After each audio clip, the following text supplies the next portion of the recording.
কসবায় বেগম খালেদা জিয়ার সুস্থতা কামনায় দোয়া ও সাদকায়ে জারিয়া হিসেবে 13টি খাসি বিতরণ।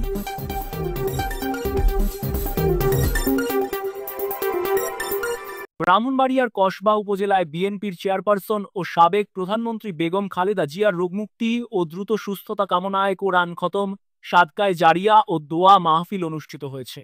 রোববার বিকেলে আড়াইবাড়ি সরকারি প্রাথমিক বিদ্যালয়ের মাঠে জেলা বিএনপির সদস্য কবির আহমেদ ভূঁইয়ার পৃষ্ঠপোষকতায় উপজেলা ও পৌর বিএনপির উদ্যোগে এ দোয়া মাহফিলের আয়োজন করা হয়।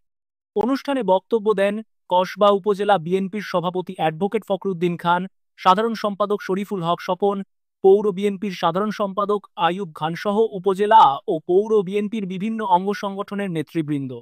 বক্তারা বলেন, দেশ ও জাতির গণতন্ত্র পুনরুদ্ধার ও মানুষের ভোটাধিকারের জন্য বেগম খালেদা জিয়া সারা জীবন লড়াই সংগ্রাম করে গেছেন।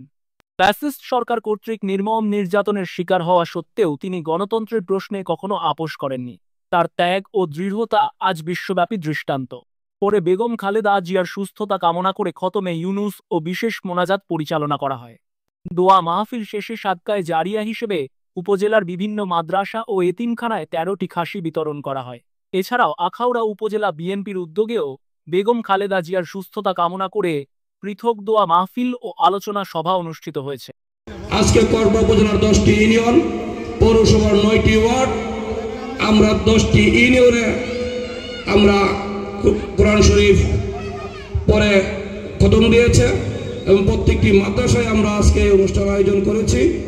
এখানে আমরা সমাপ্ত যে সর্বশেষ প্রোগ্রামটা এটা এখানে করতেছি এবং আড়াইবাড়িতে আমাদের প্রিয় নেতা আল্লাহ কবির আহমেদ ভূঁইয়া, যিনি কসবা আখড়ার মাটি মানুষের নেতা, যিনি উনার নির্দেশে আমরা 10টি ইউনিয়ন এবং কসবা পৌরসভার 9টি ওয়ার্ডে আমরা আজকে দোয়া করিয়েছি মাদ্রাসায়।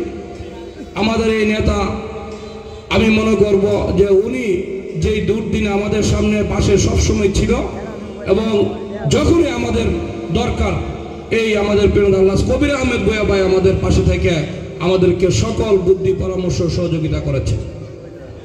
আমি আজকের এই দিনে আমি আপনাদেরকে সবাইকে বলবো, আপনারা দোয়া করবেন দেশনেত্রী বেগম খালেদা জিয়াকে যেন তার রোগ মুক্তি হয় এবং উনি যেন সুস্থ হয়ে আমাদের সামনে ফিরে আসে এবং আগামী নির্বাচনে আমরা যেন ধানের শীষ প্রতীককে বিপুল ভোটে বিজয়ী করতে পারি।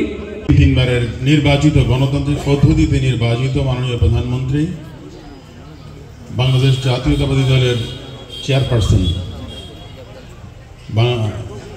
বেগম খালেদা জিয়া আজকে অসুস্থ হয়ে সংকটাপন্ন অবস্থায় এভারকেয়ার হাসপাতালে আজকে কয়েকদিন যাবৎ ভর্তি আছেন।